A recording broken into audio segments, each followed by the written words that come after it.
முதல் வணக்கம் நேயர்களுக்கு உற்சாகமான காலை வணக்கம். ஒரு ஊரில் அப்படி அரசர் அப்படி காட்டு வழியாக போகும்போது அவருக்கு தாகம் எடுக்குது. தாகம் எடுக்கிறப்ப எங்கே தண்ணி கிடைக்கும் அப்படின்னு தேடிட்டு அப்படியே வடக்கு பக்கமாக போகிறார். அங்கே உட்காந்துருந்த ஒரு பார்வை இல்லாத மனிதன், அங்கிட்டு வடக்கு பக்கம் போகாதீங்க, அங்கே தண்ணி இருக்காது, தெற்கு பக்கமாக போங்க. என்ன இப்படி சொல்கிற, இவருக்கே பார்வையரே, இவருக்கு எப்படி தெரியும்? சரி பரவாயில்ல அப்படின்னு தெற்கு பக்கமாக போகிறாங்க. பக்கத்தில் ஒரு குளம் வருது. தண்ணி குடிச்சிட்டு வரும்போது அவங்களுக்கு ஒரு சந்தேகம். ஐயா தப்பாக எடுத்துக்கிறாங்க, உங்களுக்கு பார்வை திறன் கிடையாது, ஆனால் நாங்கள் வடக்கு பக்கம் போகிறப்ப அங்கிட்டு தண்ணி இல்லை, தெற்கு பக்கமாக போங்க, அங்கே தான் தண்ணி இருக்குன்னு சொல்லி எவ்வளவு நம்பிக்கையாக சொன்னீங்களே, எப்படி சொன்னீங்க? இல்லை சில நேரம் காற்றடிக்கும், வடக்கு பக்கமாக வர்ற காற்று கொஞ்சம் வெக்கையாக இருக்கும், ஆனால் இங்கிட்டு தெற்கு பக்கமாக வர்ற காற்று கொஞ்சம் குளிர்ச்சியாக இருக்கும். அப்போ பக்கத்தில் குளமோ ஏதோ கிணறோ ஏதோ ஒன்று இருக்குன்னு அர்த்தம் அப்படின்ற யூகிச்சு சொன்னேன் அப்படின்னு. பார்த்தீங்களா?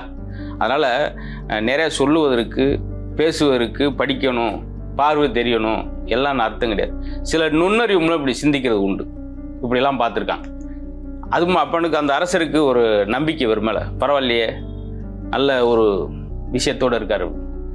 அடுத்து அப்படி அவங்க திரும்பி போகும்போது அந்த பாதையில் உள்ள பழங்களாக இருக்குது. வெள்ளரி பழம். அந்த வெள்ளரி பழத்தை எடுங்க, தாகம் தீர்த்துட்டோம், பசி அரிக்கிறோம், அந்த பழத்தெல்லாம் எடுக்காதீங்க, கசக்கும். மறுபடியும் அரசர் கோபமில் ஒரு வகையான சந்தேகம்.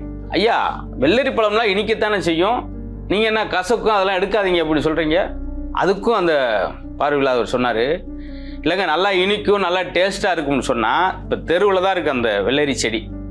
அப்போ அந்த பழத்தை யாராவது விட்டு வச்சுருப்பாங்களா? போகிறவங்க வரவங்களாம் எடுத்துகிட்டு பிடின்னு போயிருப்பாங்களே. அது டேஸ்ட் இல்லைன்னு தானே விட்டு போயிருக்காங்க. மறுபடியும் மன்னருக்கு ஆச்சரியம். என்னங்க இப்படி அப்படியே குறித்து வச்சுக்க, இப்படியாப்பட்ட நபர் நம்ம அரசவையில் இருந்தால் நல்லது அப்படின்னு சொல்லி அங்கே கூட்டு போயிட்டு, அப்போ அரசர் சொல்கிறார், அவருக்கு ஒரு தடவை தயிர் சாதம் கொடுங்க அப்படின்னா சரி. அடுத்து அந்த அவர் வீட்டில் இருந்த மாலை, வைர மாலையில் 2-3 இருக்குது. அதில் எது ஒரிஜினல் எது டூப்ளிகேட்னு தெரியல. விற்க வந்தவன் ஒரிஜினல் மாலை எது, வைர மாலையில் டூப்ளிகேட் எதுன்னு தெரியல. அப்படியே சிந்திச்சுக்கிட்டு இருக்கும்போது அவருக்கு ஒரு சின்ன ஐடியா தோணுச்சு. ஏற்கனவே ஒரு தடவை நம்மளுக்கு இந்த நண்பர் சொன்னாரே, இந்த பக்கம் போங்க தண்ணி இருக்கும், அந்த பழம் கசக்கும்னு சொல்லி நுண்ணறிவால் சொன்னார்ல, இவர்கிட்ட கொடுத்து கொஞ்சம் செக் பண்ணி பார்ப்போம் அப்படின்னா 2 வைர மாலையும் கொடுத்து எது ஒரிஜினல் அப்படின்னா அப்படி பார்த்தார். எது ரொம்ப சூடு அதிகமாக இருக்கோ அது டூப்ளிகேட். அவர் சொல்கிறார், கொஞ்சம் சில்னஸாக இருக்கிறது ஒரிஜினல். மிரண்டார், ஆச்சரியப்பட்டு, ஒரு தடவை தக்காளி சோறு தயிர் சோறு கொடுத்தீங்களே, இன்னொரு டைம் அவர் அறிவை பாராட்டி தக்காளி சோறு கொடுங்க அப்படின்ட்டு 2 தடவை சாப்பிட்டுக்கிட்டு இருக்கார். ஆனால் அந்த அரசர் மேலே ஊர் மக்கள் நம்பிக்கை கிடையாது. ஏன்னா அவர் ஒரு கஞ்சனாக இருக்கார், அப்படி ஒன்றும் பெருசான சேவைகள் செய்யலை, அவர் குடும்பத்தையே தான் பார்த்துக்கிறாருன்னு சொல்லி ஒரு குற்றச்சாட்டு. அவருக்கு ஒரு யோசனை, என்ன எல்லா மக்களும் இப்படி ஒன்றா சொல்கிறாங்களே அப்படின்ட்டு அவர் அந்த பார்வையில் அவரை தனியாக ஒரு ரூமில் கூப்பிட்டு போயிட்டு, என்னை கஞ்சன்றாங்க, அது நீங்கள் உண்மைதானா, என்னை பார்த்து அப்படி தெரியுதா? அரசர் ஊரா கஞ்சன்றாங்களேன்னா அவர் அதுக்கு சொன்னார், ஆமாங்கய்யா, அவங்க சொல்கிறதில்ல தப்பு கிடையாது. எப்படி நீங்கள் எப்படி சொல்கிறீங்க? உங்களை நீங்கள் வடக்கு பக்கம் போகிறப்ப தண்ணி தெற்கு பக்கம் இருக்குன்னு நான் சொல்கிறப்ப என்னுடைய இதை பாராட்டி நீங்கள் என்ன செஞ்சுருப்பாங்க? நார்மலாக ஒரு அரசன், சாதாரண அரசன் என்ன செஞ்சிருப்பான், படக்குன்னு கையில் உள்ள மோரத்தை கழட்டி போடுவாங்க. நீங்கள் அதை செய்யலை. 2வது முறை பழங்கள்லாம் கசக்கும்னு சொல்லி அப்பயும் சொன்னப்போ வேறவங்களா இருந்தால் என்ன செய்வாங்க, ஏதாவது ஒரு பொற்காசு கொடுப்பாங்க. 3வது நான் எது வைரமாலை, ஒரிஜினல் வைரமாலை நான் அரசபையில் பங்களாவில் சொல்லும்போது வேறு அரசராக இருந்தால் எனக்கு பரிசு நிறையா கொடுத்துருப்பாங்க. ஆனால் நீங்கள் தயிர் சாதம் தக்காளி சாதம் மட்டும் தான் கொடுத்தீங்க. இதை வச்சு தான் நான் சொன்னேன். இதாங்க, அதாவது தன்னுடைய வருமானத்தில் 1% பிறருக்கு கொடுத்து உதவணும் அப்படின்ற ஒரு விஷயம் உண்டு. அது இல்லாத வரைக்கும் ஒரு இறந்துட்டான்னு வச்சுங்களேன், அது நல்ல இறப்பா கெட்ட இறப்பான்னு எப்படி பார்த்துக்கிறது? போங்க. அதே மாதிரி ஒரு ஊர்லேயே ஒரு சவ ஊர்வலம் போது, அவன் சொர்க்கத்துக்கு போகிறானா நரகத்துக்கு போகிறான்னு போய் பாட்டுவாடா, இவ்வளோதான். போனவன் சொன்னான் அவன் சொர்க்கம்தான் போகிறான். பக்கத்தில் ஆச்சரியம், என்னங்க சவ ஊர்வலம் போது போனால் சொர்க்கத்துக்கு போகிறானா நரகத்துக்கு போகிறான்னு எப்படி பார்த்தோன்னே சொல்கிறான்? அந்த சவ உருவத்தில் போகிறோம், நல்ல மனுஷனையா போயிட்டான், நல்ல மனுஷனையா அப்படின்னு எல்லாரும் சொல்லிகிட்டே போகிறாங்க.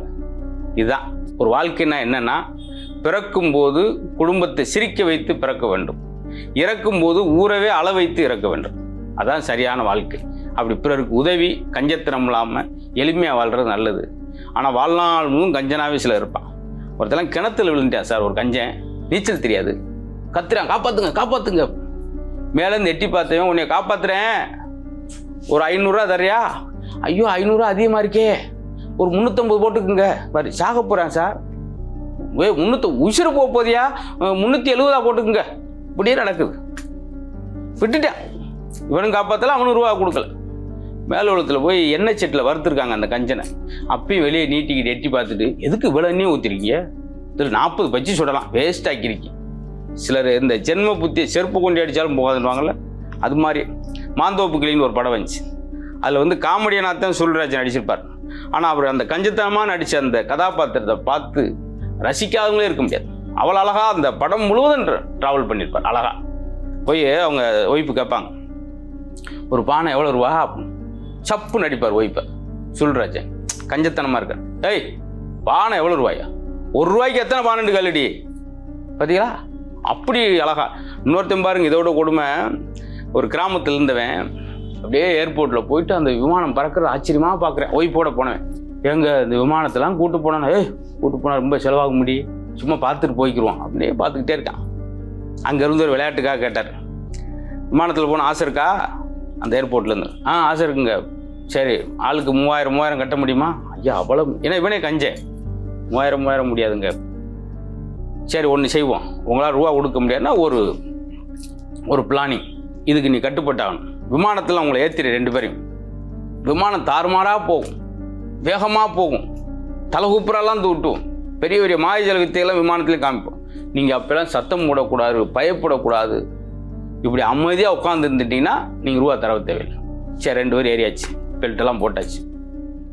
சர்றண்டு ஜெட்டு வேகத்தில் கிளம்புது, பறக்குது, மேலே போகுது, ஹீட் அதிகம், தலைகளாக திருப்புறாரு. ஏன்னா இது எப்படியே சத்தம் போட வைக்கலாம்னு சொல்லி எவ்வளவோ முயற்சி பண்ணுறாரு பைலட், கத்தவே இல்லை.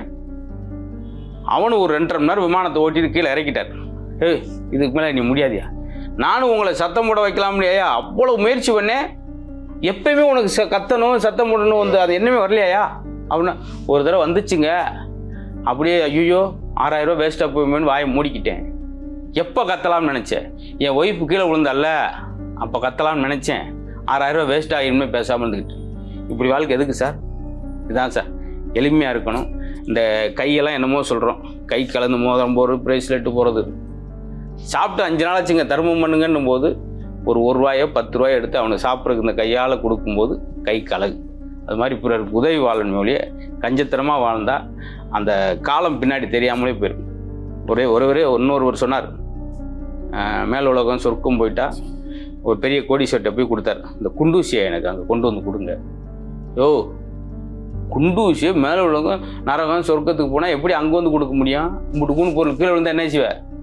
அதுக்கு தான் அவர் திருப்பி கேட்டார் அந்த கோடீஸ்வரனை பார்த்து, ஒரு கண்ணுக்கு தெரியாத குண்டூசியவே உன்னால் மேலே வந்து கொண்டு வர முடியாது, பாதுகாப்பாக கொண்டு வர முடியாது நினைக்கிறியே, இவ்வளோ பொருளாதாரத்தை சேர்த்து வச்சிருக்க, அத்தனையுமா கொண்டு வர போகிற அப்படின்றார்.